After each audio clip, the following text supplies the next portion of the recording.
Hello, everybody, and welcome to a vintage cube draft here on the channel. My name is Nikolai, and in this video, I will be taking you pick by pick and play by play through a vintage cube draft and talking through all of my plays so you can learn how to draft the vintage cube yourself. We have opened up a Mox Jet, so I'm going to be taking that. Power 9 is just very strong in general, especially the Moxen, just free extra land drop, and you can just put this in any deck, even if it's like a colorless option. If that wasn't in the pack, Mystic Confluence is quite good. Just blue cards in general are very good in this cube, and this card is no exception. And then there is Coalition Relic is a nice mana acceleration. One thing, if you're not used to Vintage Cube, is that mana is very nice, especially the shock land, fetch land mana base to get you access to all the colors you need to play a lot of the most powerful cards that you can open, because there are some cards that really do matter and then some cards that don't. So like cheaper cards really do matter in Vintage Cube, and more expensive cards tend not to.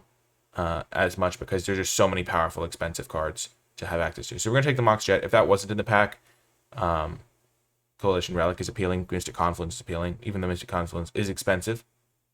There's also more of an archetype focus in the Vintage Cube. You can actually draft decks like Reanimator or Sneak Attack, Sneak and Show type things. Usually you just use the Sneak Attack part of that thing because the Show and Tell aspect is a little bit tricky. In this pack, there is Chain Lightning, which is very nice if you want to play mono red. There is a mono red aggro deck in the cube. There's also like Trinket Mage, which can go get my Mox Jet, which is quite powerful. So that's quite a nice little combo. Being aware of those mini combos is nice. There's not like an obviously must take powerful card in this pack. Skyclave Apparition is one of the best white cards in the cube. But generally the white decks want to be very heavy white, like almost mono white. Mox Jet still be pretty solid there, most likely, but not as like broken or anything. I'm drawn towards this Trinket Mage because I like blue. I also like Young Pyromancer just because it's a pet card of mine. Or, I don't know, I just kind of like me playing it and get some tokens. Everflowing Chalice is okay. Mana Acceleration is good. I think Skyclave Apparition is the best card in this pack, though. I'm very impressed with this whenever I play it, and so I'll take that. Let's see where we go from there. Okay, now in this pack there is a fetch land. I like Marsh Flats. I also already have a black card kind of and a white card kind of, so Marsh Flats kind of fits that style. And also it just helps you with the, like, set up the fetch land, shock land mana base. So for example, that we saw the white-blue shock land earlier, and so if you have a Marsh Flats, all of a sudden it can get a swamp, a plains, or that card to get a blue source, which is nice. So just be aware of that when you're drafting this set yourself. Thoughtseize is okay. You generally would, it's like a fine card, but you just want like most powerful stuff you can have. There's no cards that are like overwhelmingly good in this pack, I would say. Some cards are just like, oh, you have to take it, or oh, the card you really try to want to put in include it in your deck. So something like Jace the Mind Sculptor, Dak Vaden are two of the best planeswalkers in the set. Koth is fine, but not anything too special. And there's just a lot of powerful stuff going on in the cube, so making sure your mana is good is an extra priority. So if every deck is like way up here in power level, having a better mana base can get you percentage points that you lack from other areas. So we're going to take the Marsh Flats. It doesn't even necessarily have to make my deck, only if I'm playing black-white too, which is one of the things that's good about it. Okay, and then in this pack, ooh, Arlen's new. Fun. Cool card. So a card like Baneslayer Angel is just much worse in this type of environment because there's so much good removal just everywhere. There's a lot of really powerful cards, and so this card doesn't do as much as you need. This pack actually has some really good cards for mono red aggro. Hellrider is very good. Fire Blast is also very good. So those are two cards that kind of call out to me in many ways. When you're playing an aggro deck, you often want to play a monocolored aggro deck in this format, just because you don't really need to stretch to another color because there's such a bulk of playables. So I think Hellrider and Fire Blast are both very good. These fast lands aren't quite as powerful. Lowness is interesting, but not really something I'm interested in here. I'm going to take the Hellrider. I think it's the most powerful card in the pack, and it kind of gives me a direction. I kind of have a couple different directions I can go here. And then maybe I wheel the Fire Blast if nobody else is interested in mono red. Okay, and then I see Elite Spellbinder. I think this card is very good as well. I've been very impressed. One thing is that swords go down a little bit in value. Like in normal limited, these cards would be just Stone Cold Bombs. They are a little bit worse in this type of environment because there is such good removal and interaction. But I think Elite Spellbinder has really impressed me. It kind of goes in the same Skyclave Apparition type deck. There's also Emery, which goes well with artifacts. But I don't really have artifacts. I have like one. Sphinx is good for like Reanimator, but I think Spellbinder is the best card in this pack. There's also Ancient Tomb, which can do some really good stuff if you're a like monocolored aggro deck. So I do like Ancient Tomb. It goes well in the mono red or the mono white direction. So maybe I'm supposed to take that. It also can just fit into a lot of decks, but it's much better in aggro because then you don't care about the 2 damage. Because if you're playing a slow deck and you play this card, it can be really punishing. I'm going to take the Spellbinder. And then we get a Palace Jailer, another great like white card. Looks like white is maybe a direction we can go. This card just kind of can take over the game against a slower deck. It's also like Shriekmaw's great. Avacyn's pretty good. Like this is one of the reasons you don't need to prioritize expensive cards, because there's just like things like Avacyn running around all over the place. Wooded Foothills, another good fetch land, but we're not playing any of those colors that touch that. We don't have any shock lands, and so I think Palace Jailer's a good fit. The Mox Jet's looking pretty solid. Maybe we'll play like a little bit of a black splash if we need to, but we have a pretty good start so far. Shieldbreaker's good. There's a lot of artifacts running around in this cube compared to normal, so you can keep that in mind. Intrepid Adversary is a new addition. That's kind of cool. I like it. And then Thalia is like probably one of the best cards for mono white. You don't have as many non-creatures as you can tell. I have Apparition, Spellbinder, Jailer already. And so Thalia can just slow down your opponents while not really slowing you down as much. So I really like that. There's also a Char, which is actually pretty good in like mono red aggro. Treasure Crew's pretty cool. Cathar Command is a new addition. Kind of interesting. Just a nice 2-drop, but Thalia is probably the best card for us, and mono white is looking pretty open here. Palace Jailers, Thalia, Palace Jailer, Skyclave Apparition, and Elite Spellbinder are all some of the best cards for mono white. And we already have a land that could potentially let us splash, but we don't necessarily even have to, depending on what we find. Okay. Monastery Mentor is not going to be as good in this deck. We're not going to have that many non-creatures. Concealed Courtyard is really good if I end up wanting to play some black. And then there's also Disenchant, which is actually surprisingly playable, but more of a sideboard card for me, whereas Concealed Courtyard could really help my mana if I decide to play some black cards. I already have a March Flats and a Mox Jet, so I think that is a possibility. One key to maximizing the strength of your deck is if you have the mana to support going 2 colors or having a little bit of a splash, it's wise to do so. This deck isn't going to care about accelerating with the Signets as much, so I'm not going to prioritize those, but it's like, wow. So here, for example, Scrap Heap Scrounger can be very good as like a 2-drop that keeps coming back and back and back, and I already have the land to potentially support it. The Wheeling the Hallowed Fountain is really interesting because then I could potentially splash blue. I already have the Marsh Flats, and that gives me a second blue source. And then there's just Seasoned Hallowblade, which is a very powerful card as well. I think it's between the Scrounger and the Hallowblade. I'm not going to have a lot of ways to use my graveyard, so Scrap Heap Scrounger could be really good. I think I'm going to take it. I think it's better than the Hallowblade. Hallowblade gets interacted with favorably by a lot of stuff. Hallowed Fountain's also pretty nice. Wow, Trinket Mage came back around. Interesting. I'm going to take Path to Exile, though. You still do want some interaction for some of their stuff, and that's very nice and cheap. Leonin Relic Warder, quite good. Looks like mono white is going to be open for business. Baneslayer. Maybe a fine sideboard card if I do end up against a mono red deck. Doesn't look like I'm going to be going in these directions. Recruiter of the Guard or Sword. Toughness 2 or less, so that could give me Palace Jailer, Elite Spellbinder, Relic Warder. I've got a lot of good options for this card. I think I'm going to take it. And then I think Adversary is probably better than Avacyn. I like Avacyn, but Adversary has the flexibility of being playable as a 2-drop, which I do care about. And last pick, Cathar Commander. So it looks like we found the open lane. It is a little bit harder to find open lanes in... Wow. Wow, there's just a Ruby and a Black Lotus. Wild. Well, that was lucky. I think we'd rather have the Black Lotus.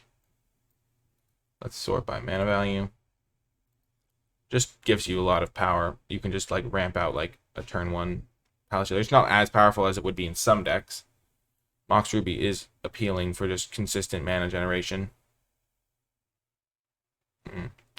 Not sure which one's better here. There are definitely decks that can maximize Black Lotus better than my deck.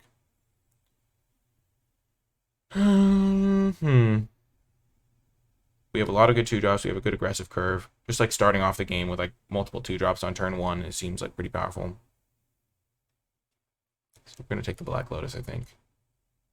Wild. Pretty good start here. As I was saying, it is harder to read signals sometimes in Vintage Cube because there are so many powerful cards. But I think that there are like archetype staple cards, like Raphellos is like one of the best cards you could have for mono green. And so if you just kind of start your draft by taking the cards that are best in a certain archetype, like the Skyclave Apparition pick I made, you can kind of figure out which cards are open, which decks are open based on which like key cards you're getting. Like we got a really late Thalia, things like that.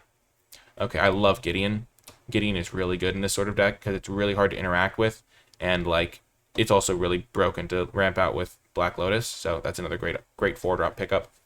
Like, for example, this Marsh Flats, if I had taken the Hallowed Fountain and now this Tundra, I could have potentially had like a almost like relatively painless blue splash. I was not really planning on splashing blue, and I am kind of thinking about playing a little bit of black to just support the Scrap Heap Scrounger. But we might even wield the Porcelain Legionnaire. If our deck is open, we could wield the Vindicate. We don't really need the blue cards as much. So we're just going to take this Gideon. And now we'll get a Tithe Taker. Balance is pretty good in some decks, but not really ours because we have so many creatures.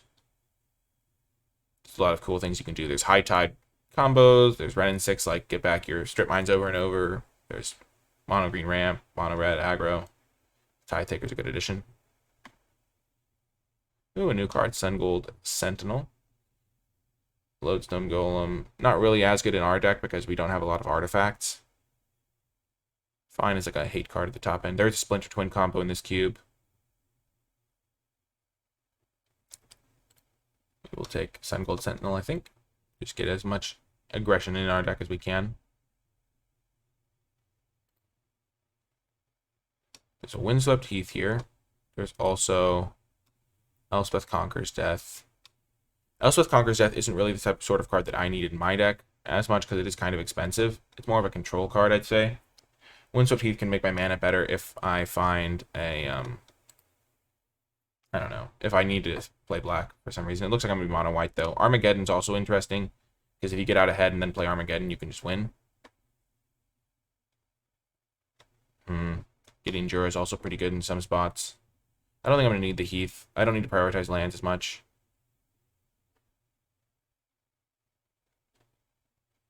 Because I'm probably mono white. I'll just take the Armageddon because you can sometimes use that pretty effectively.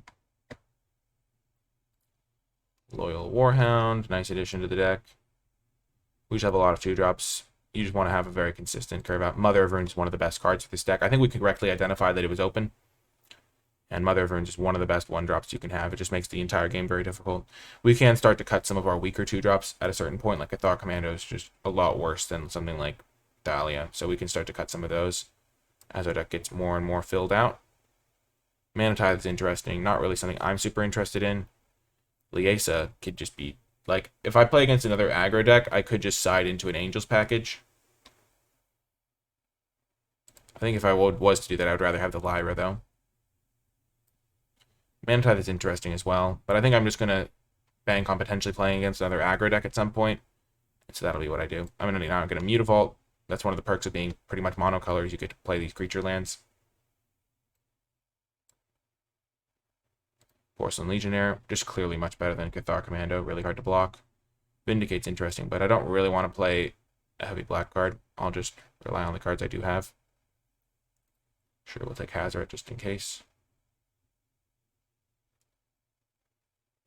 We're probably not going to play any swamps, but we could get a black-white land. Plowhunter's also pretty interesting. But I like the Recruiter of the Guard, even though it's kind of weak, because we have a lot of good stuff we can get with it. Wow, it looks like white is open. Elspeth Conquers Death is probably a reasonable option, even though Parallax Wave can do good stuff as well. Very interesting card, Parallax Wave.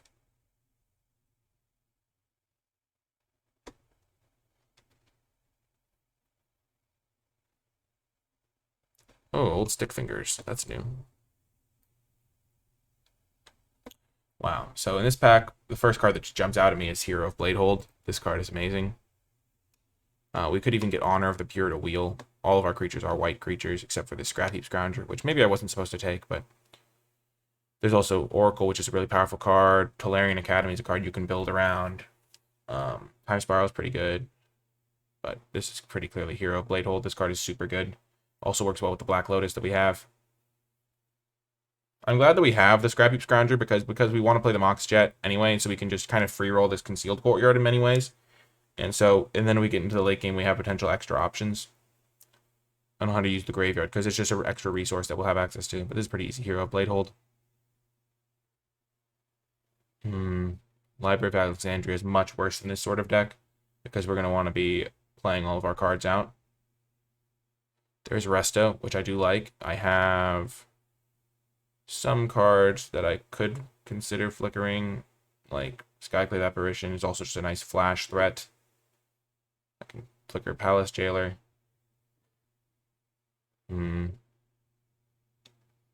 Banishing Light is not good in this sort of format because there's a lot of ways to like bounce it and then you just get really punished. Shambling Bet, not something I'm super interested in. I'll just take the flash threat. I might not play it though.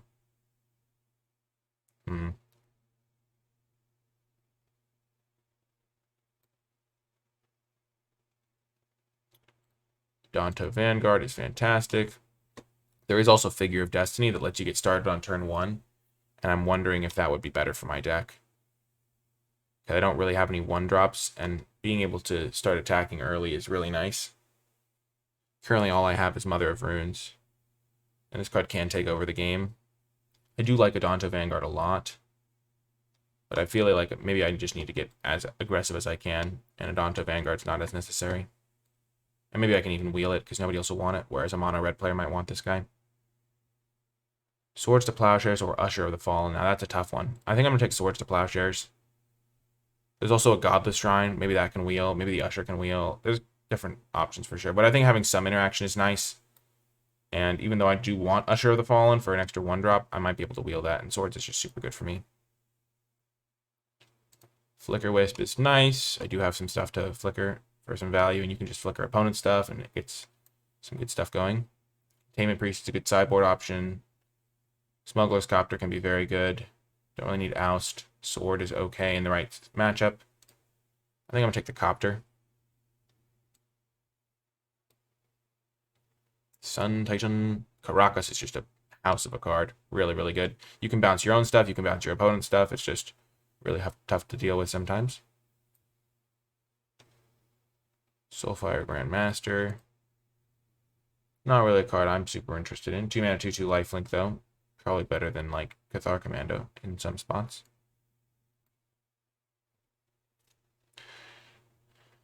A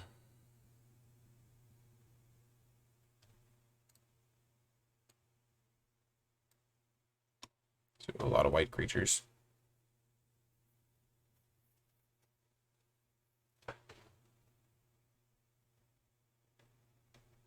Still not sure if we want Honor the Pure.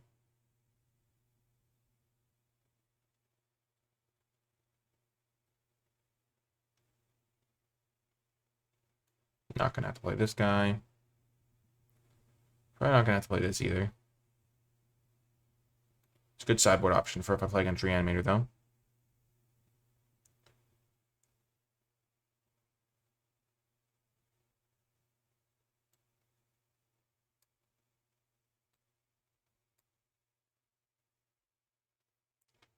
Maybe I can wheel one of those 1-drops. Don't necessarily need Resto. Parallax Wave is an interesting one I could consider dropping. I don't think I want Shambling Vent.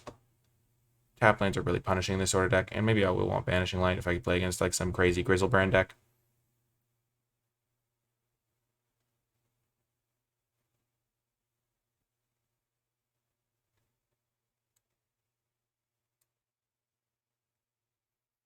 So this is like my best cards, I think. Vanguard did wheel, nice. This card can be pretty scary, but I'd rather just get a premium 2-drop.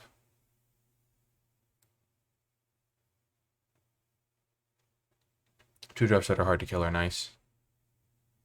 I like the Adversary. I want to try that out. And Usher did wheel. There was another card. I did not wheel the land, but that's okay.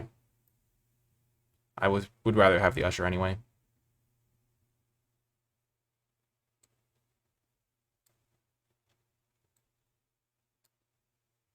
My last pick, Sun Titan. That's insane. Sun Titan's pretty good.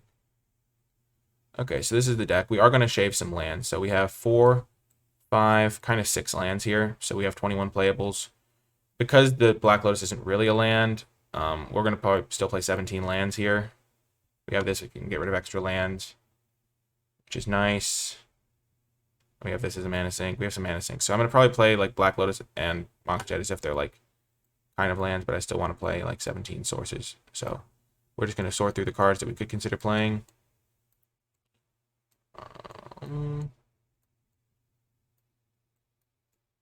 These are like the main options, these 6.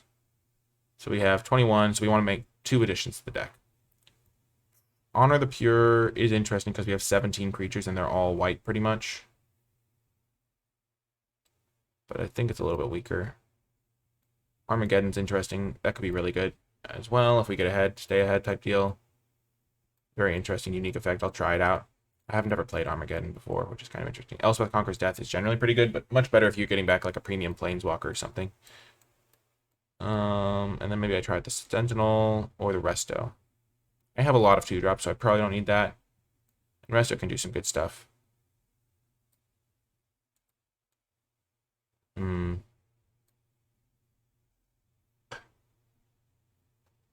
Yeah, I don't think I'm gonna be able to use this very effectively. It is a 3-power 2-drop though, which is nice. Kind of want to try Parallax Wave potentially. I have a lot of good sideboard options as well. Let's try the Sentinel because it's a new card for the cube, so we'll get to see how it performs. Then we just add all planes. I don't really want to add any swamps. I'll just rely on the Mox Jet and the Concealed Courtyard. And then maybe I don't even need the fetch land because I have... Yeah, I don't need the fetch land. I can just play an extra planes. And this is going to be the deck. Pretty cool build, I would say. A lot of powerful stuff going on. We'll get to try it out and see how it goes, and then we can make some changes and tweaks over time if we find some cards that aren't performing and that we want to try new ones. So I really like this deck. I think it was a pretty fun draft, reading the signals, finding what was open, and I will see you folks in the matches. If you are enjoying this video and enjoying my content in general and want to help me continue producing videos, consider becoming a patron and contributing to the channel directly at patreon.com/NicolaiBolas.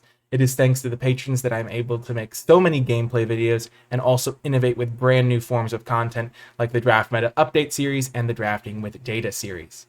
Patreon is simple, it is affordable, it can be canceled at any time if you decide it is not right for you, and you also gain access to some exclusive bonus content and rewards for becoming a patron, so I really do my best to make it a win-win for everyone involved. I'm very grateful to all of the people who do support my content. There's over 100 patrons now, which is truly incredible. Special shout out to those who support at the credits level. I really do appreciate you folks as well, especially so, and I am very grateful for all of my patrons at patreon.com/NicolaiBolas. If you want to help the channel grow and thrive into the future, Patreon is the best place to do so, and I truly appreciate it. Without further ado, let's get to the games. Welcome to round 1. If you're enjoying the video so far, consider hitting that thumbs up button, subscribing to the channel for more content, commenting below with your questions, thoughts, and feedback. We're going to keep this hand. 2-drop into 3-drop. We have Caracas. They mulliganed. Okay, they are also maybe playing mono white. Okay, they are playing mono white. So we will have to be careful. So what's that card? Mutavault.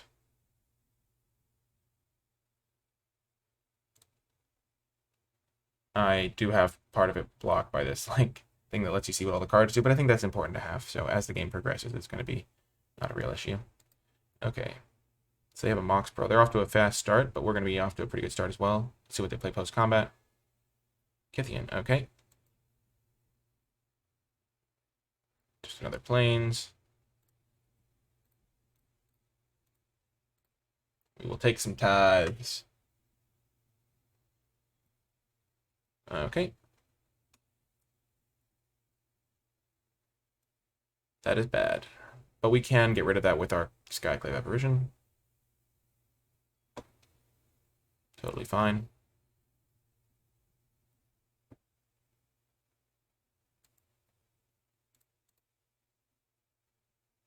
This can gain indestructible. Let's just block the Containment Breach. We are on the back foot here. We'll be fine. We'll get to Skyclave Apparition the Gideon.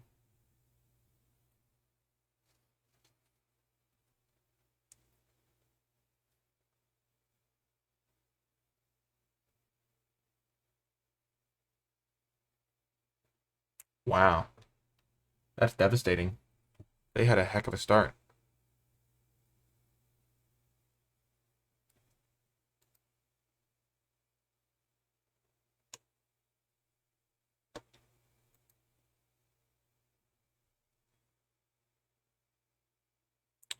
Wow.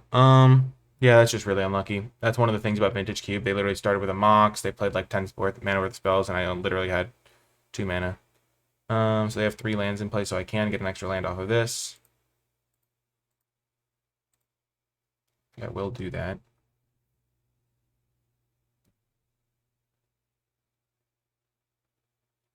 Hmm. Yeah, Moxes work well if you can hit your Wheel of Fortune at the right moment.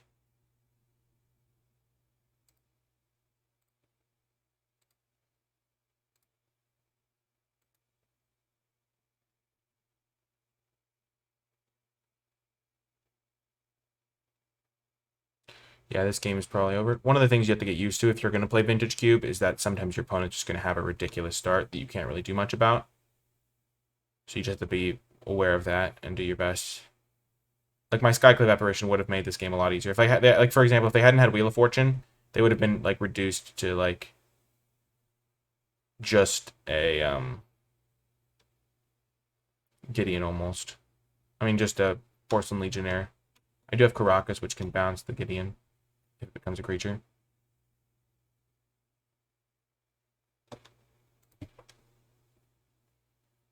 Wow. Okay.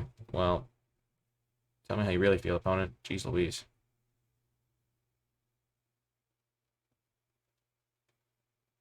Just insane.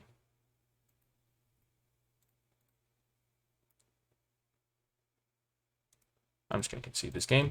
Move on to the next one. We'll make some adjustments. This is where our sideboard tech could come in real handy. So we definitely don't want Armageddon. They're going to have very few lands as well, and they have a Moxen. If we can get out to a start, Palace Jailer could be good.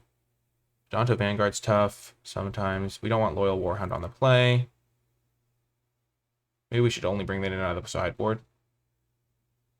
They aren't going to have that many creatures. Sword Splashers, Mother of Runes can be quite good. But this is where Lyra Dawnbringer and Baneslayer Angel can just take over.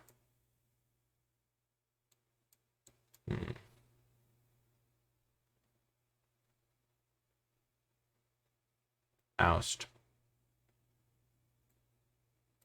Oust is interesting as well. Just extra interaction. Probably better on the draw, though.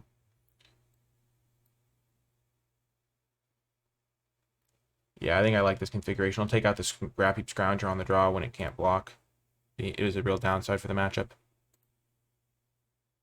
This is a good hand.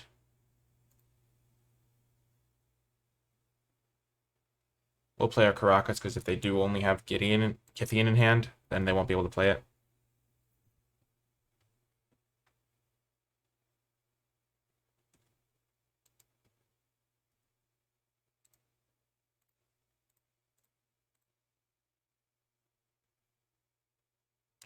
Good start for us here. Number 1 drops, but still pretty good.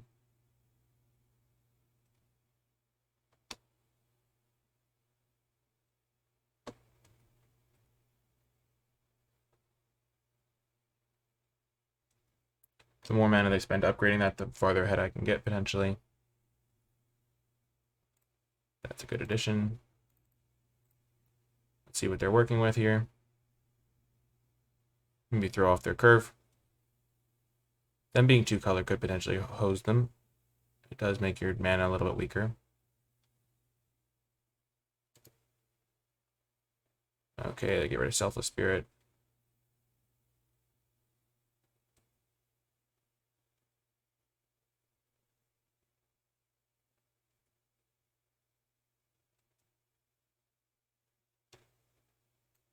So they have the mana to play Chandra. Much more concerned about that than their other guy. By getting rid of the Chandra, they're basically never going to be able to play it, because going up to 6 mana is just so much.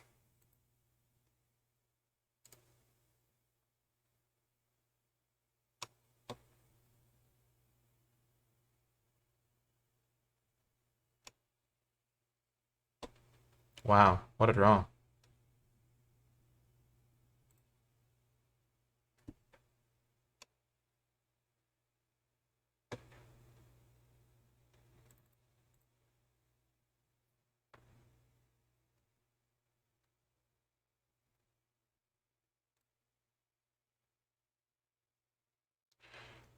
Wow, that was really unfortunate. What do I do?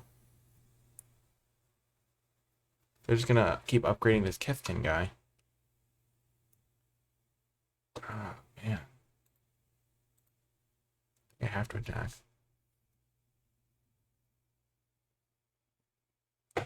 And maybe they'll attack with both and I can, like, zap their Kithkin.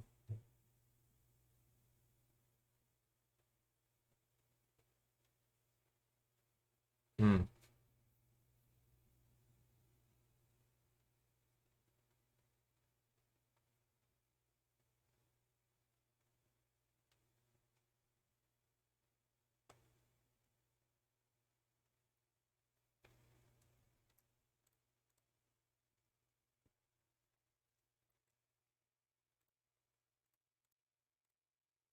And they won't even gain life, so this is a pretty big swing. Because they're Ferocidon, they don't gain life.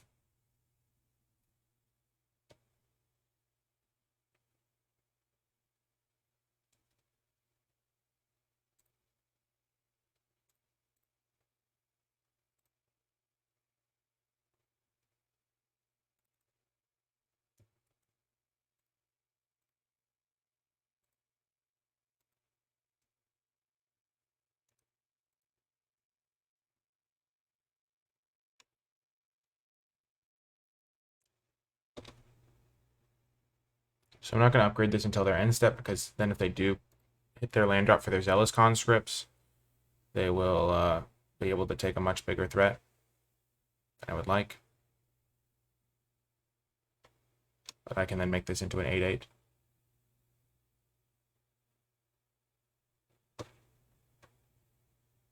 Hero Blade Hold, sure. That's kind of a non-bow.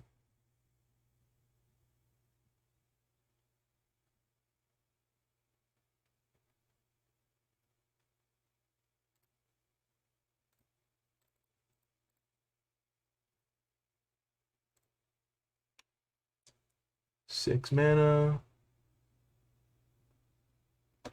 Yep. They know they can't win because they'll have to chump block. Boom, got the win. Okay. So here's what we're going to do. They have Solitude in their deck. They have some scary cards. So here's what we're going to do. We want Soulfire Grandmaster, I think, just for the life linker. We want that guy. We want the Loyal Warhound back in. Sun Titan's pretty good if we can draw a Black Lotus. It's a pretty nice combo. But we're probably going to Black Lotus out one of our Angels. So we're definitely going to take out the Scrounger. We're going to take out the Smuggler's Copter.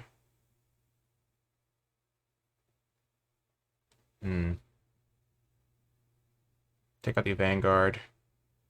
We just want to make sure we have cards that are good when we're on defense. Defense, I mean. That's a good defensive card.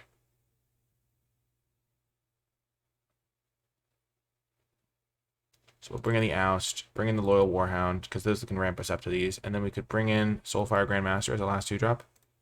I like it. Just a 2-mana 2/2 lifelink. No big deal. Nice. Good hand here. Again, we haven't drawn like any of our best cards yet, but we have like the tools to potentially get ahead on mana, things like that. Soulfire. Soulscar Mate, I mean. Path to Exile is nice. Don't want to use that too soon, but because we don't want to ramp them too much, but it's good to have. It's also nice with our Warhound. If we can jam one of our Angels and then not die to their Zealous conscripts on the next turn, we could be in good shape. They're just going straight red-white aggro, which does have a power level advantage sometimes.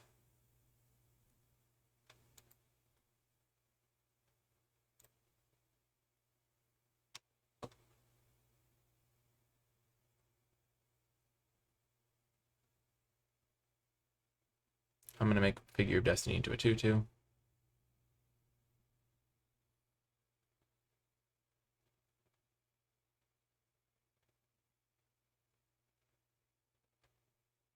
Palace Jailer is a bit of a liability, but if I can get it landed, it could be really good.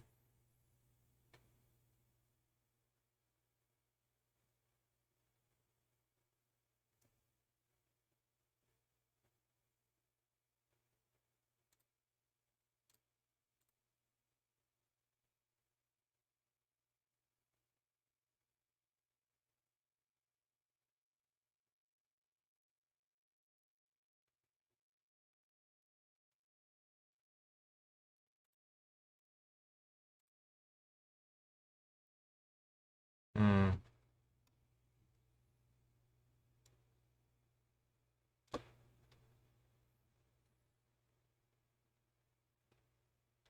So they can protect their Kithian by using their Caracas. So maybe I was supposed to do that on my turn or something. Didn't want to give them the extra mana. Maybe I was also supposed to path earlier.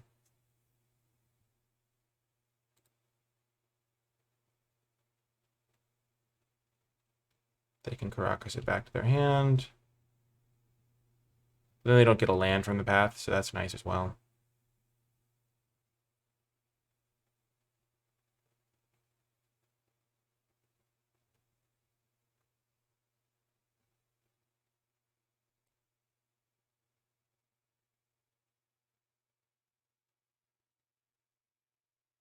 Yep, that's fine for me.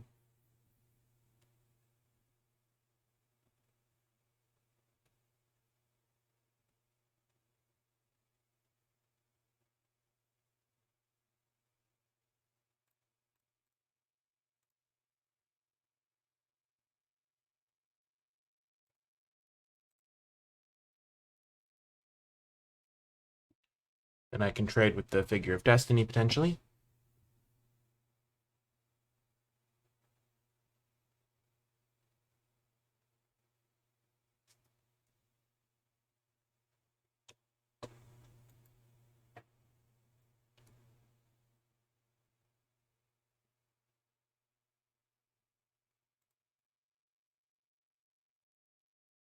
Do that.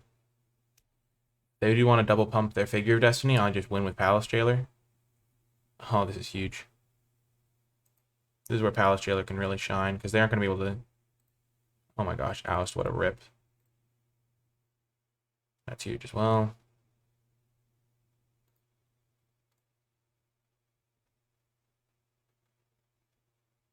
Wow, the fact that they leveled that thing up so high is really good for me. We know one of their cards is Kithian.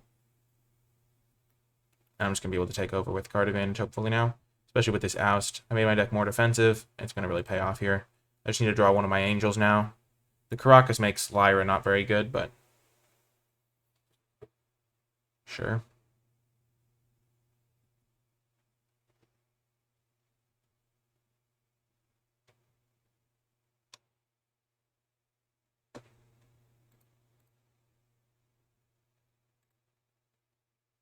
Oh, this is a sorcery.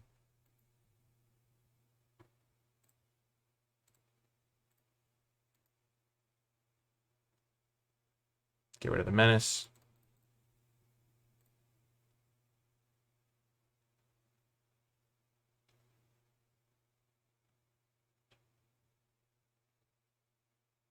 Play Hero, and then play Mother of Urns. And after, if I survive this turn, I'm going to be unbeatable, I think, because I can just protect all my guys, and then Hero Bladehold will take over. Adversary is great with the Hero. Okay.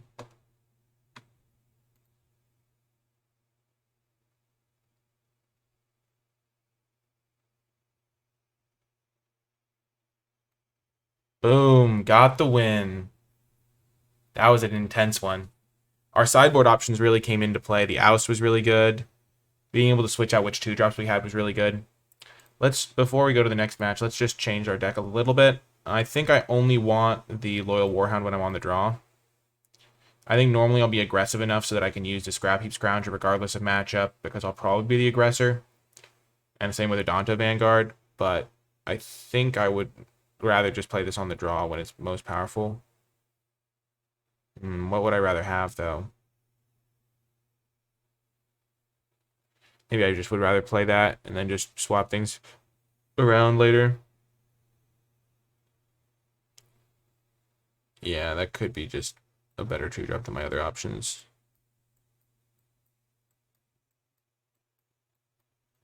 Oust is pretty interesting. I think better as a control card, though. So yeah, we'll just play it again like this, and I'll see you folks in the next round. Okay, here we are ready for round 2, and we are probably going to get to win based on Black Lotus Gideon on turn 1. That is the hope, at least. That's probably the best possible card that we have to ramp out on turn 1. just like takes over the game.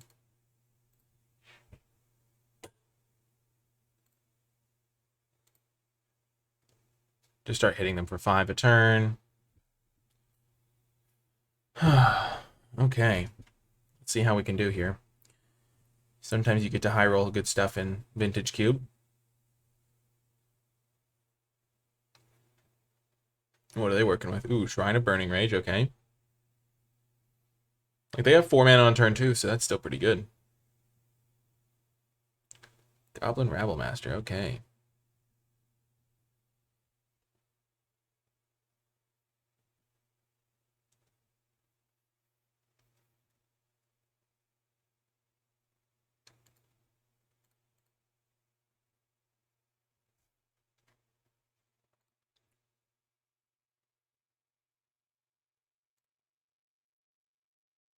We could also just keep pumping out knights. Hitting for 7 is pretty appealing, but also just making an extra couple 2/2s is also very nice.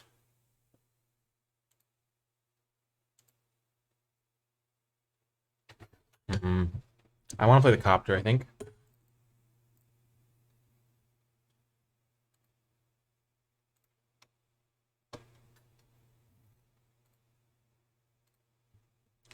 I can just make a few more 2/2s, I think. Defend Gideon. And then I'll attack with him next turn, I think. Just getting so much extra mana worth of value. And the next turn I can play Spellbinder, crew the Copter, attack for like 10. This thing is going to be pinging them every turn as well. Abbot of Carol Keep, sure.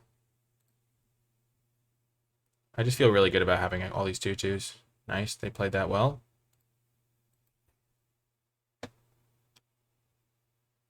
So they can use this to kill Gideon at some point if I don't start attacking with it, so.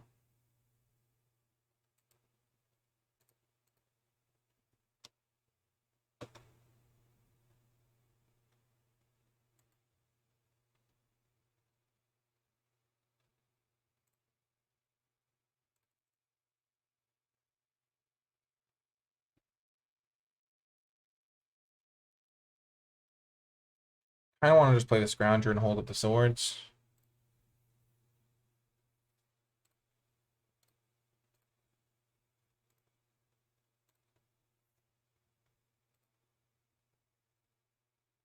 I could also Emblem.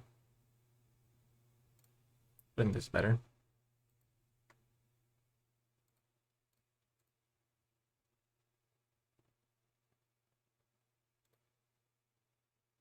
Don't really need the Armageddon.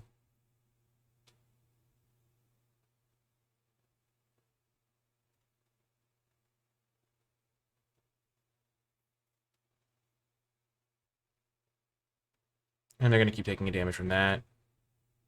I don't know, maybe I was supposed to attack with Gideon earlier. This is the interesting decisions that make Vintage Cube fun. You don't want your Shrine to kill my Gideon, and then...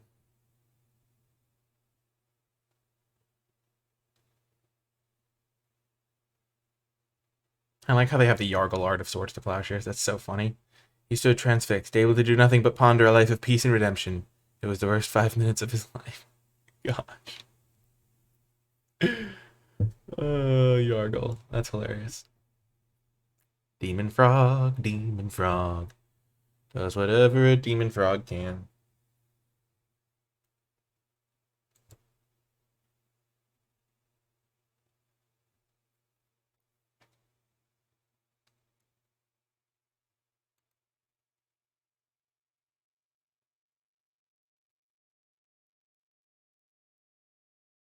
This thing's going at me. Okay.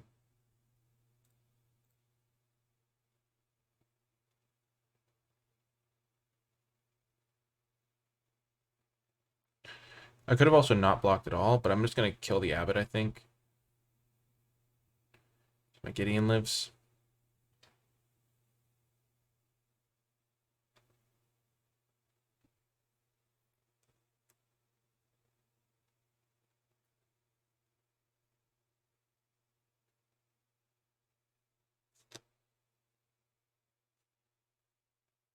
Okay, so against Mono Red, I'm going to be on the draw.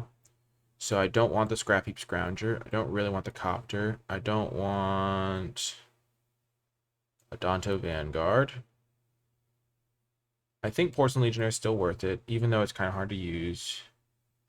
The Palace Jailer is like tricky because if I can land it, I can win the game. I don't want Armageddon. This is where having the Lyra and the Baneslayer is really key. If I land one of those, I'll just win. They won't have answers to my stuff. I can bring in Oust. I can just go a little bit bigger than them. And then I can bring in Banishing Light because they aren't going to be able to interact with that. Any 1-drops or 2-drops that I don't like. I mean, paying 2 life for this is kind of brutal. This Relic Ward is really good against some of their stuff. I'm going to try it like this. I mean, that was kind of a freebie win because we got to play turn 1 Gideon. Okay, this is going to be a much more interesting battle. Good hand. They have a lot of good stuff. Jeez Louise. What is happening? Please say that you just play a creature. Please play like a Hazoret or something. No, don't play Chandra. Oh, Cop, no. Oh, gosh, it had to be a Planeswalker.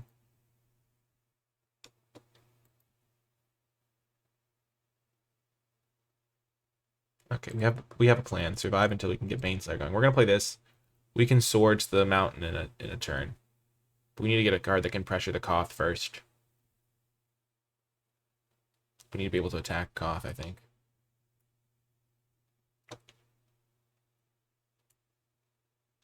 Oh no.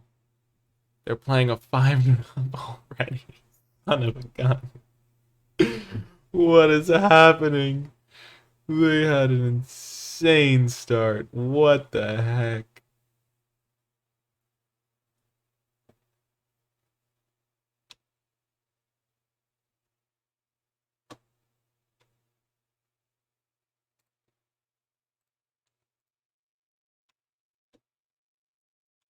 Oh my gosh, this Mutavault is hosing me. Oh my gosh. Oh my gosh, let's just hope that they don't understand how their cards work. Wow, they messed it up. They could have made a Mutavault and then copied it. That's why the gameplay is so important still. Because if they had, like, use their Mutavault, they activate their Mutavault, make it a 2/2, then copy that with their guy, they have a blocker for my dude. And, because I can't win if this thing at Ultimate, I don't think. I can Flicker Wisp their Chrome Mox, which I think will get rid of its imprint.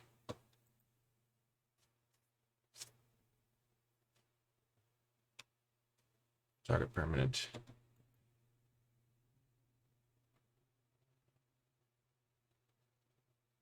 Okay, sure.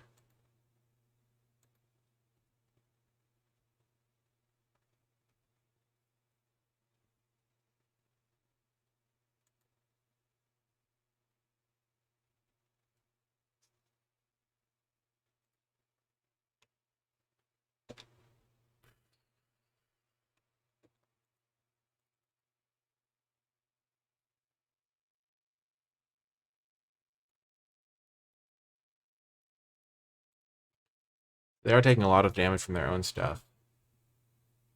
We can get rid of one of their lands, but they already have enough mana to do everything.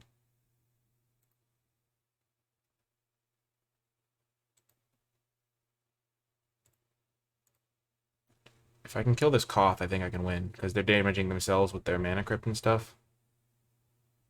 So this Flicker Wisp can kill the Koth next turn.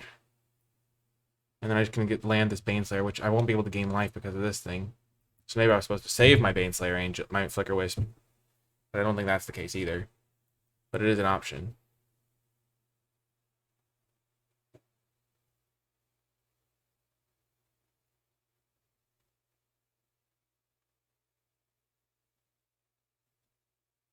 That is a problem.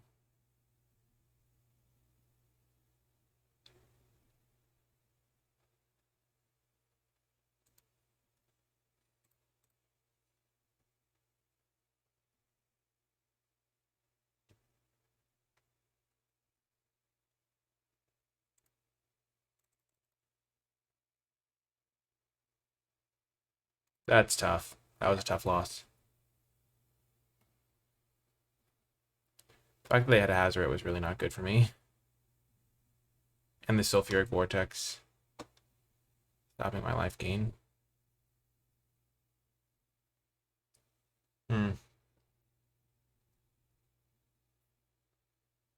What are they doing? What? Oh, because they have the Sulfuric Vortex. I was like, what's happening?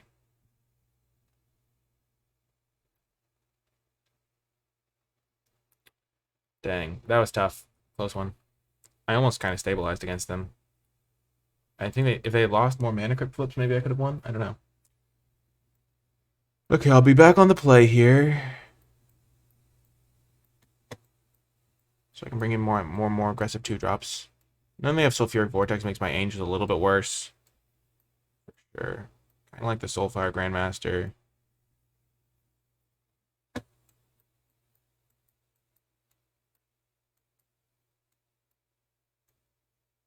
I have a lot of cards that can deal with the thing. I have Oust, Path to Exile, and Swords.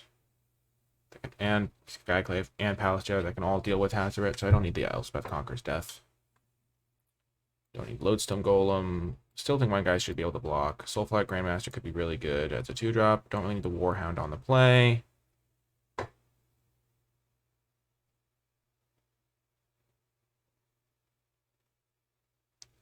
Playing more controlling game. I don't think Recruiter the Guard is fast enough for the matchup. Sun Gold Sentinel has seemed pretty bad, though.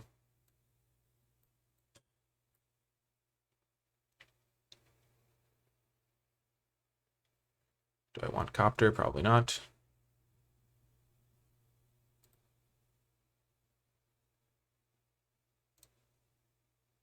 Okay, this is a good hand. The Relic Warder can do good work. Reset their Shrine of Burning Rage, or get rid of one of their Chrome Mox or something like that. And I have a 2-mana 3/1 lifelink if I want. I'm probably just going to start with Thalia, though.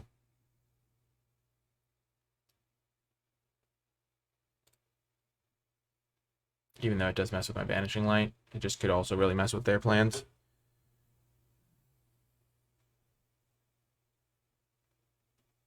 Figure of Destiny.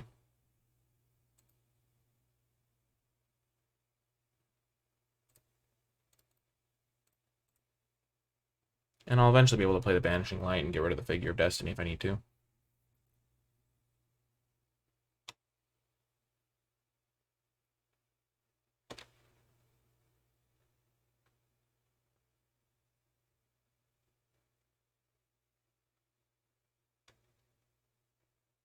What? What? That is devastating. Oh my gosh. What? That's insane. That thing just dominated me.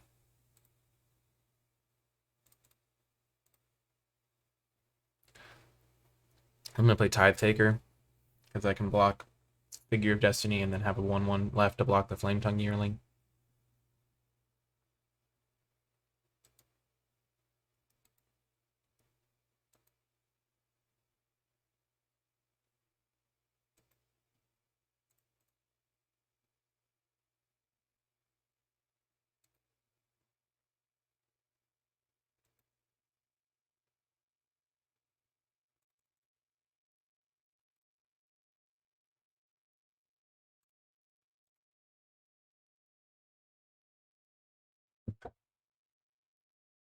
Ugh, man, this is tough. Missing a land drop is going to constrain me.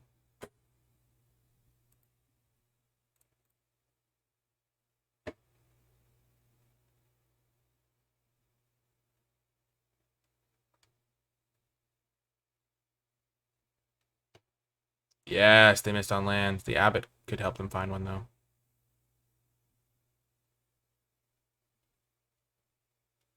Nice.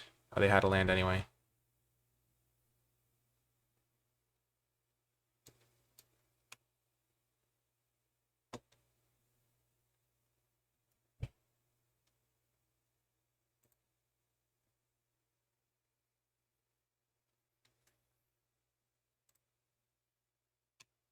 They can just play Flamesbow whenever they want. That's a problem.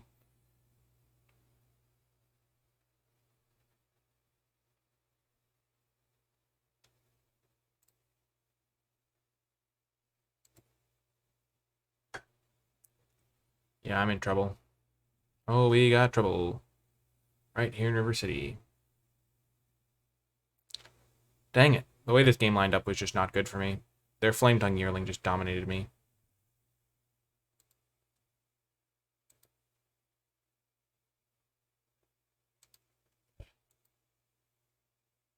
Maybe I was supposed to run that guy out. I don't know. I need to find another one of my removal spells.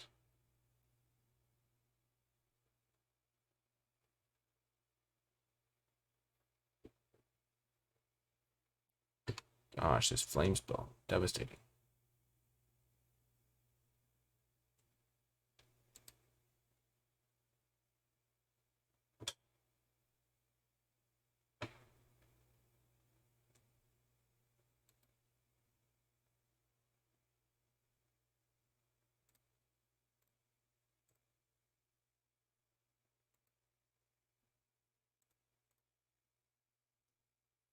That's actually okay for me. Land. Big. Draw.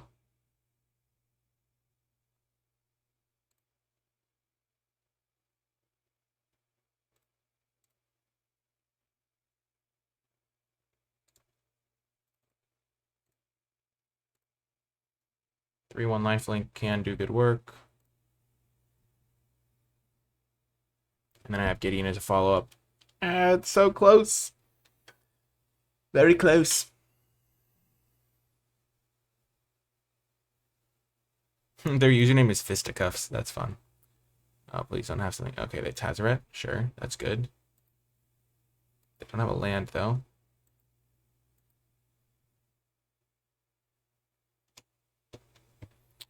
So if I block, they'll get back this thing and be able to discard a land, but they don't have a land or they would have played it already.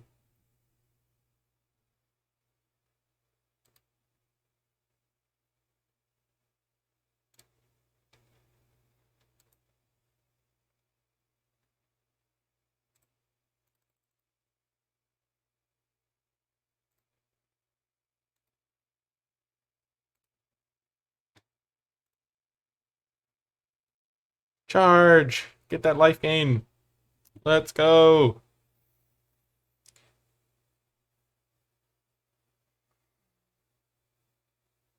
Eidolon, sure.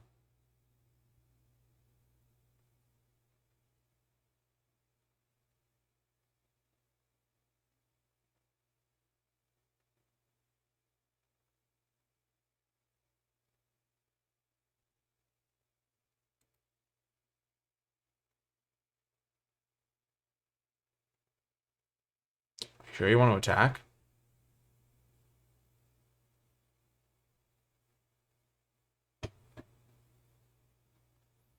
Lead Spellbinder actually like really hoses me. I don't want to play it because it makes their Hazaret better.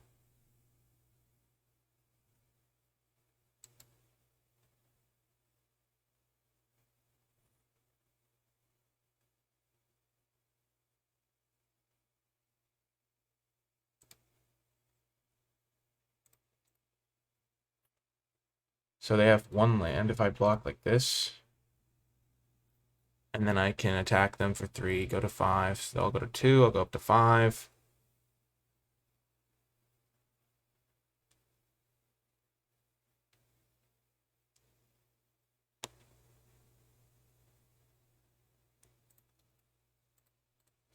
Or I go down to 5, go up to 8. I think this is better.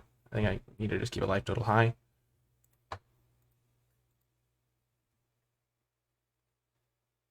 Lyra. Oh, Lyra, Lyra, Lyra. You will be my savior. Oh my gosh. If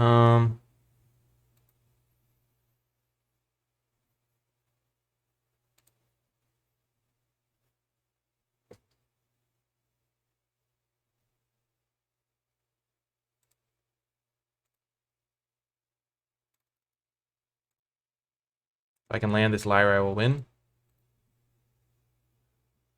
Okay, Glorybringer was kind of useless anyway, but they don't now have less cards to discard to Hazaret.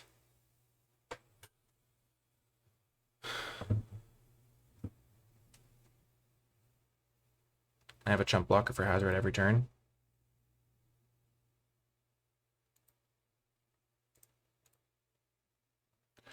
All you need is land. Bum ba da ba da. Let's go. I had this horrible nightmare where I was going to draw Concealed Courtyard.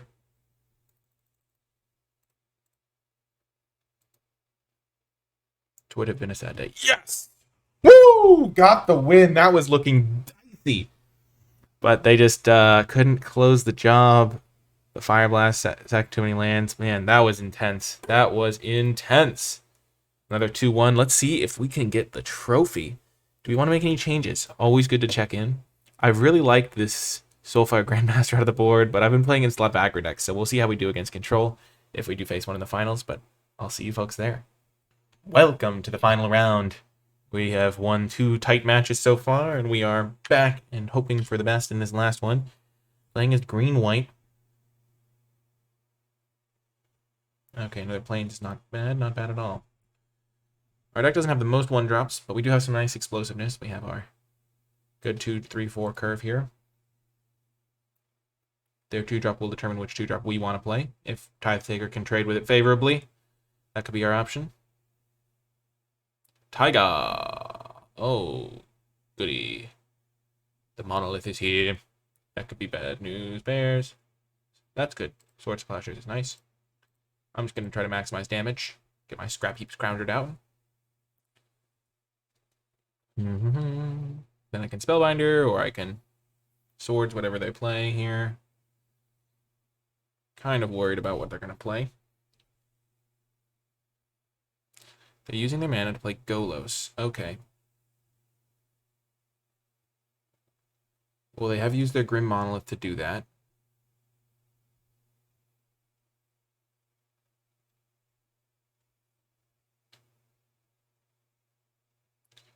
I have Lead Spellbinder and Flicker Wisp.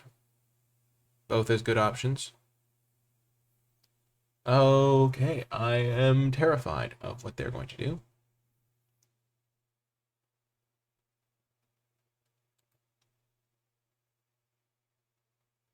That could be good.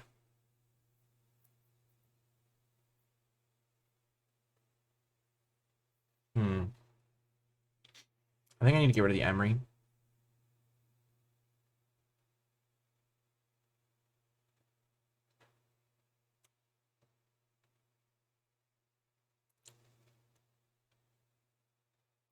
Because my new plan is to use this Armageddon to win the game. And Emery can mess with that really badly.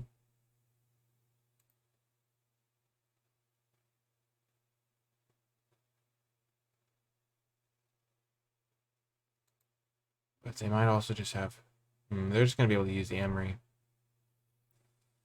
I might just have to, like, hope for the best on that, though. They could play something really devastating from their hand.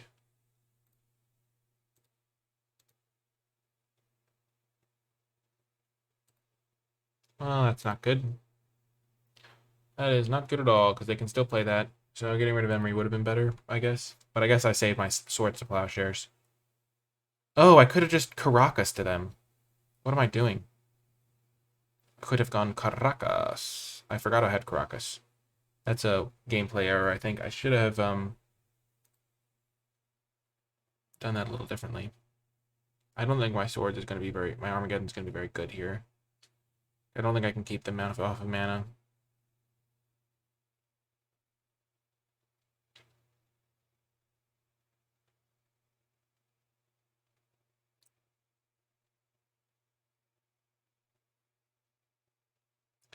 I should have just Caracas their Emery. That would have been way better.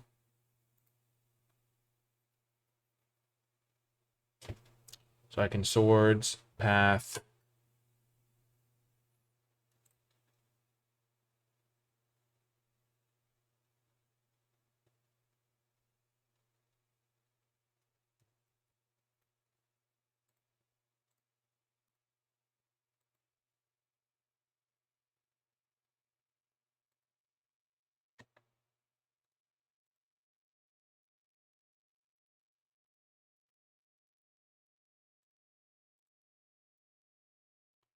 Should have done this last turn.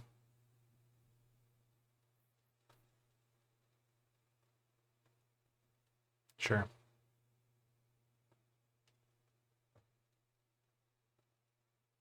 Giving them letting them get the Izzet Signet back is going to make my Armageddon plan a lot worse. Should be solid still, though.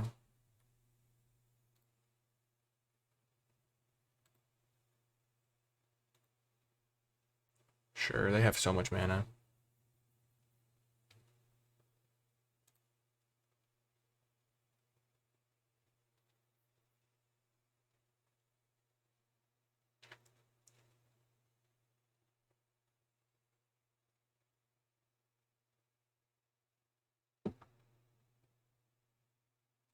Sure, what are they going to get? Bolas' Citadel, okay. Wow, they have Soul Ring in their deck? Nice. Glenalendra, sure.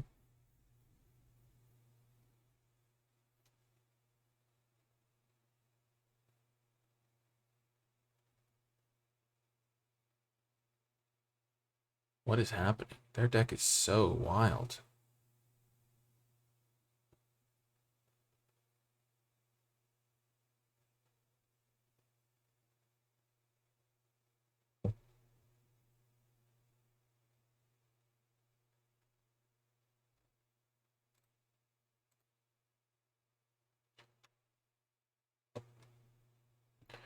They get on to 4.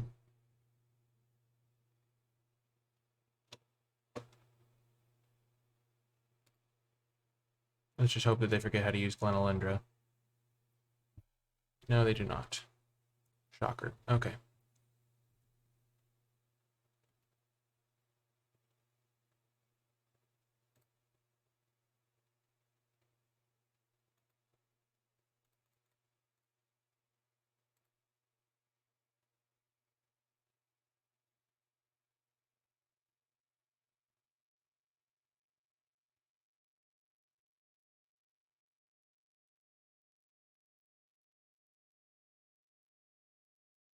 They have some wild stuff going on.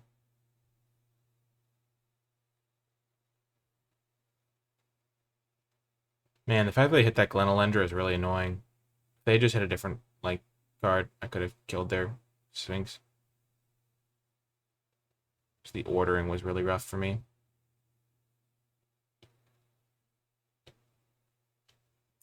So any of my creatures are lethal, and Flicker Wisp can clear a blocker out. So I can potentially win.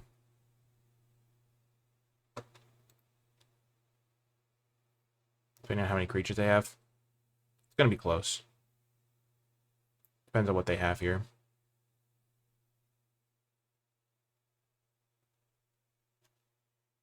Oh, they have a lot of good cards. That was a really good Bolas' Citadel, too. It took them so long to hit 2 lands. Tezzeret, okay.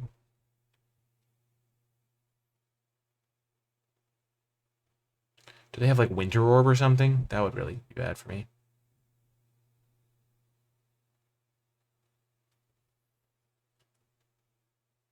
Wow, they have so much mana.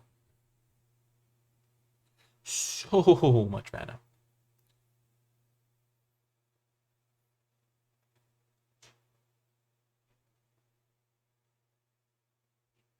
I need every bit of aggro I got to win this game 2 and 3 if I don't win this one.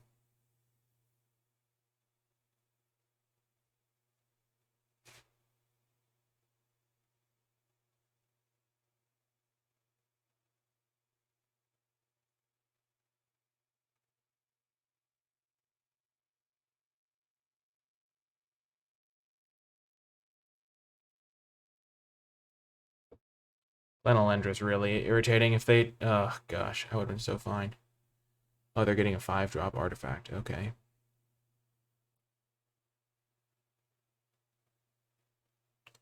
Oh. Wild.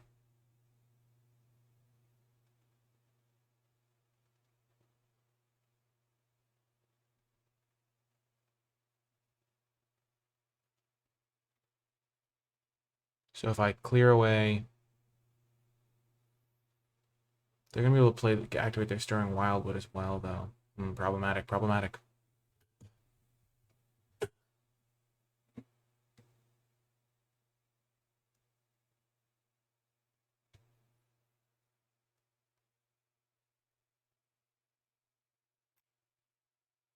They got to be able to win here, though, I think. They can hit me for 4, 8, 9. And then use Bolas as Citadel. But that's not quite enough. They have Shark Typhoon, Thirst for Knowledge. So do I have to take another setup turn and play Tide Taker and Copter? If I Flicker Wisp away this thing, attack with everything. They have 1, 2, 3, 4 blockers. I have 1, 2, 3, 4, 5 guys. And so I won't be able to win.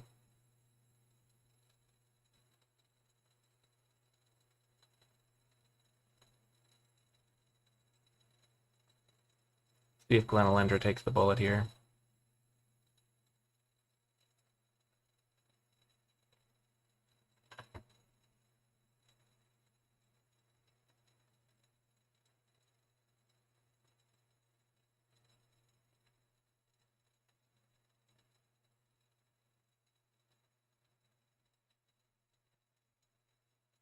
Oh, nice, nice. And then next turn I can Flicker Wisp. Bounce their Emery with my... Oh, I forgot I had... Could I have won? They would have had 4 blockers. Oh my gosh, I could have won. Because they would have 1, 2, 3, 4 blockers. I play my Flicker Wisp, exile their guy, bounce their Emery. And then I attack with all, and I have these 2 guys get blocked. I have... They have 3 blockers. No, 4 blockers still. They have 1, 2, 3, 4 blockers. No, because I get rid of this guy and Emery. So they have 3 blockers. I have 1, 2, 3, 4, 5 attackers. Oh my gosh, I could have won. No, I'm so bad. That's terrible. Jeez Louise. I had it. I forgot about Caracas again. No! I keep forgetting about my great land I've got in play. That's how it goes sometimes, though. You gotta learn somehow. And yeah. It's a very complicated thing, and jeez Louise, I could have won. Exile Sphinx. Bounce Emery. Maybe I'll be able to do it next turn, but I might also just be dead this turn. Looks like they have the card that Upheaval, so I'll lose. That's a problem. That's not very nice. Dang it. Frost Titan.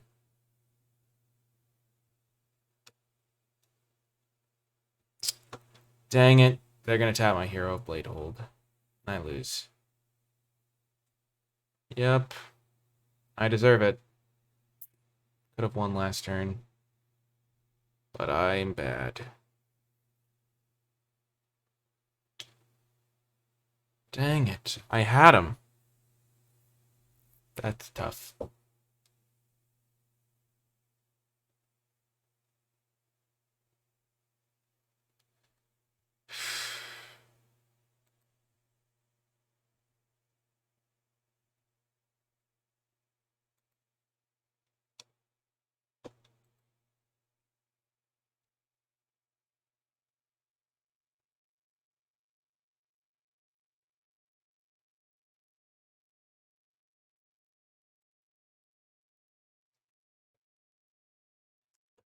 Jeez. Oh, it's so tough.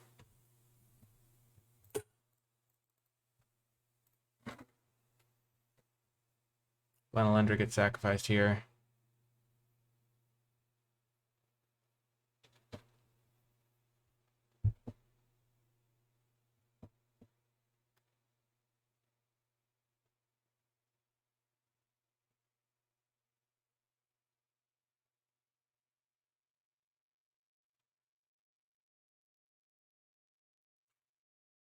That's a bummer.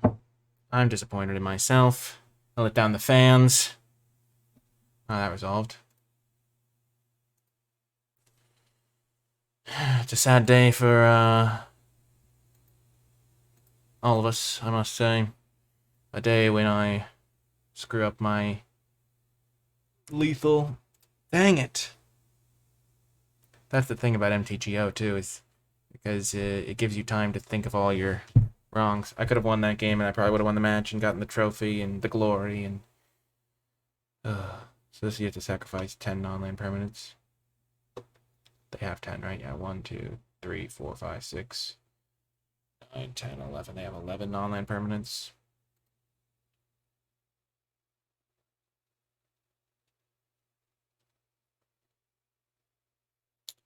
Dang it. And then they had Frost Titan to punish. Because I would have won this turn if they hadn't had Frost Titan, I think, because I just need my hero to be able to attack.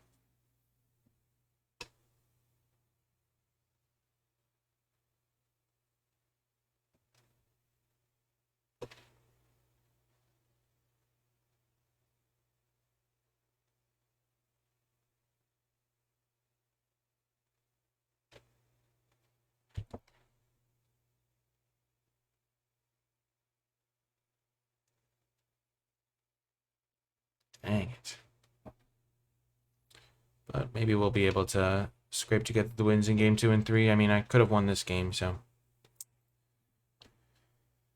It's demoralizing while you wait, because you have nothing else to think about other than the fact that you could be in game 2 right now having won.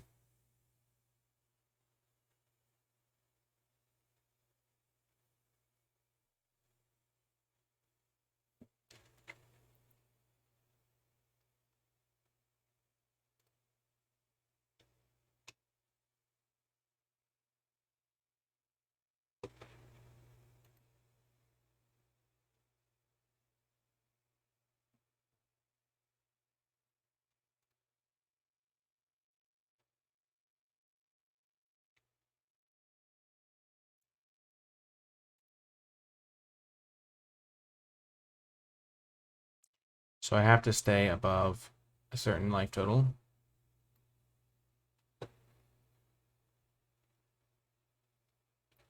Yep, I'm dead.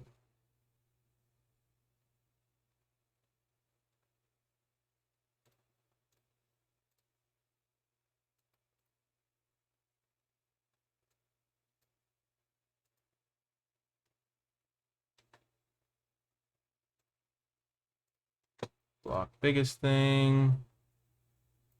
Block biggest thing. Block biggest thing.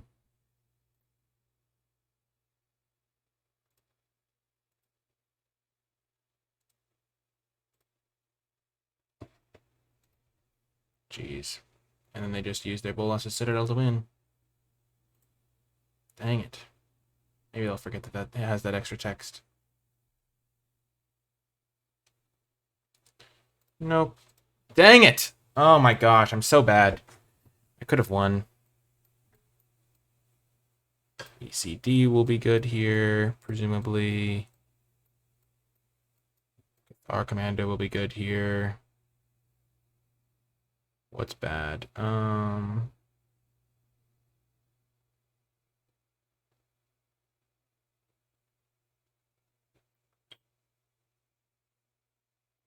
Honestly, everything seems pretty good here. If I just remembered how Caracas worked, I would have won that game. I'm so disappointed in myself.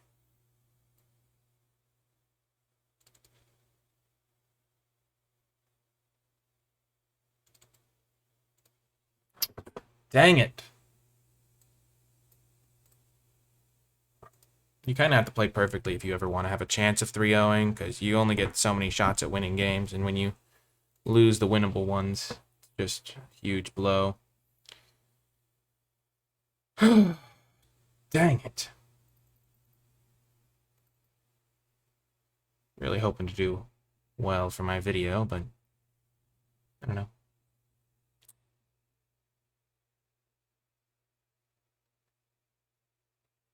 Maybe my opponent will time out if I can win this game.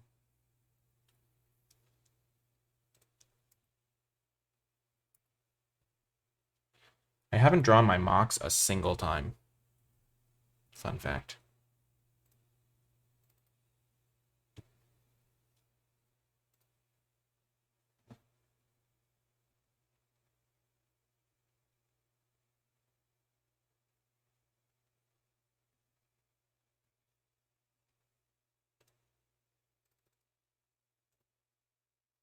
I get to do the Spellbinder Flicker Wisp combo. Well, Definitely don't want to deal with Sower. This could be an easy hand to beat.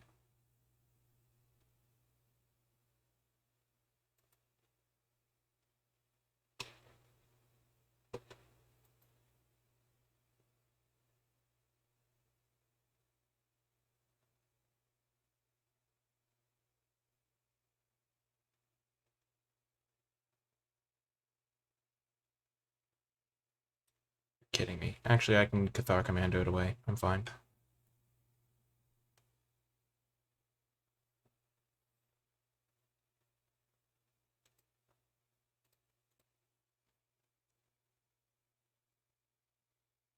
As long as they don't have an absurd turn here. What the heck? Come on now, opponent. Just what? Literally YOLO a Frost Titan on their first try? Give me a break. Need some help here.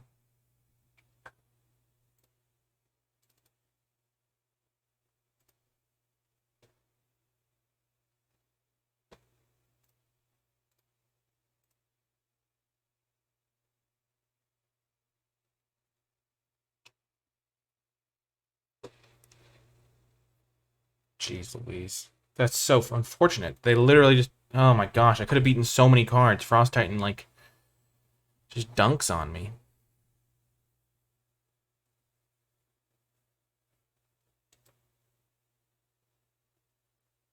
Gosh.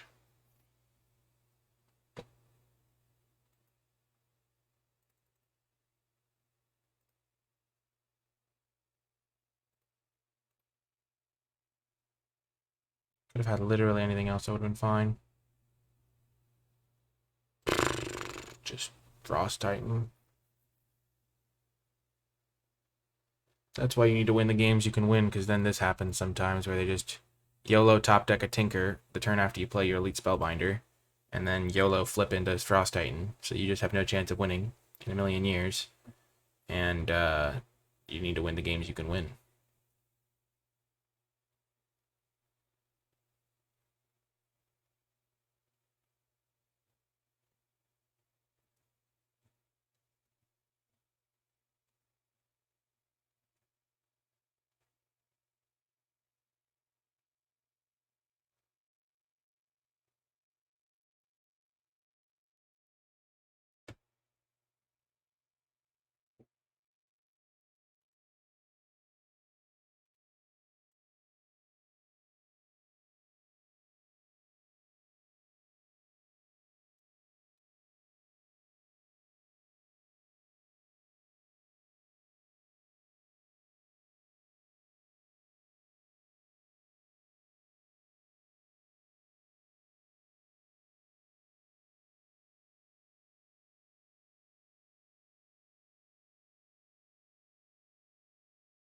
Gotta keep the aggression up.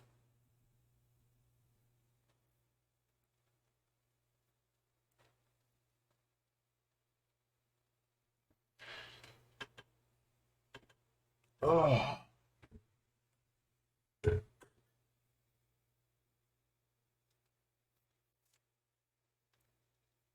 So I know they have a Soa that they can play this turn. Not legendary. Of course it's not legendary. Son of a gun. I'm dead. So dead.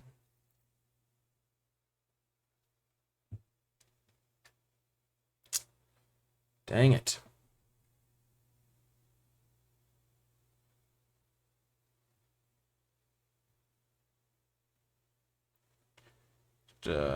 Real unlucky situation after a game I could have won.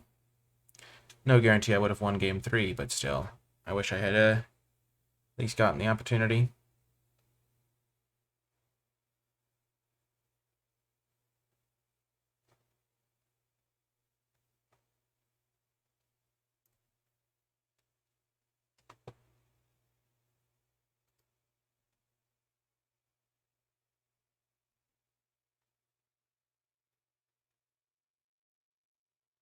So I have 4 attackers. Sower.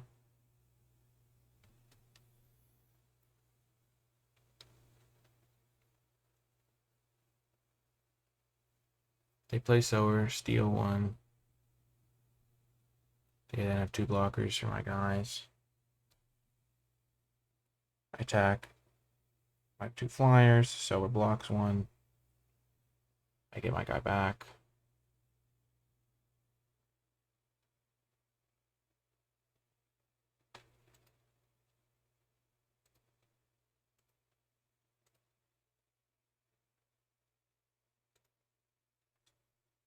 I'm going to give myself the option of top decking a removal spell.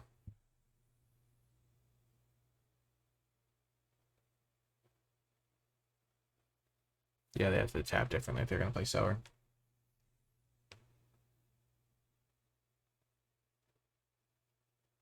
Because if I draw a removal spell, I still win here. And I have, I think, 3 removal spells in the deck.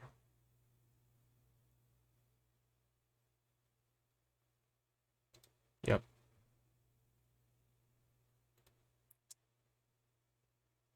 Big time draw, potentially.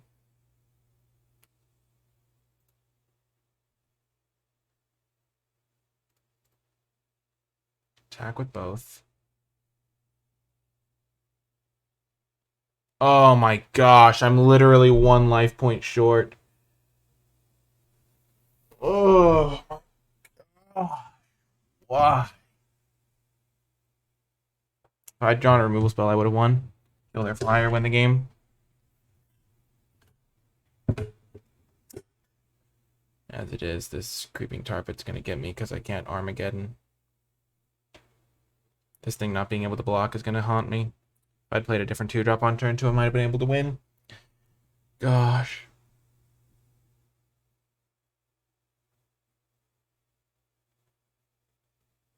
Jeez.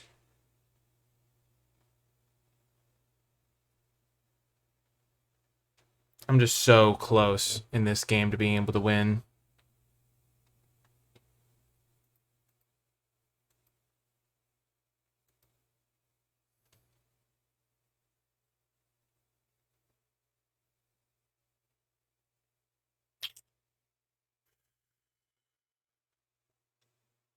If this was any other 2-drop, I would win. Wow. Just devastating. Because I have to cast this Armageddon.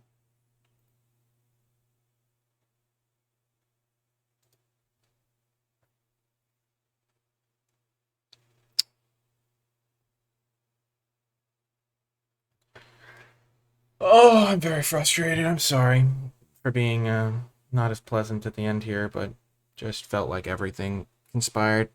Every little thing I did just made, yeah. I should have won that match. I could have won both games, I think.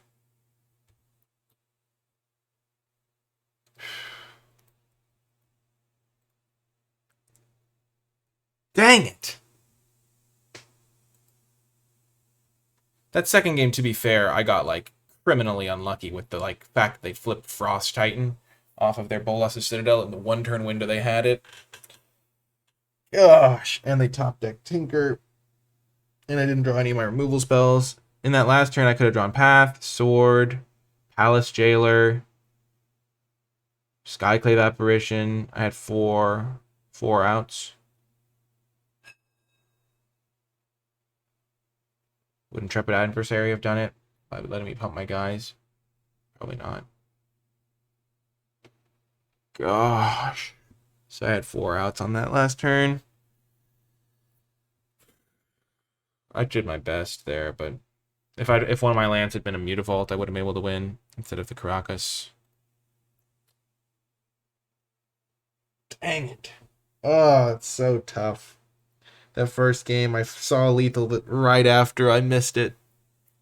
Because I remembered that Caracas can bounce Emery.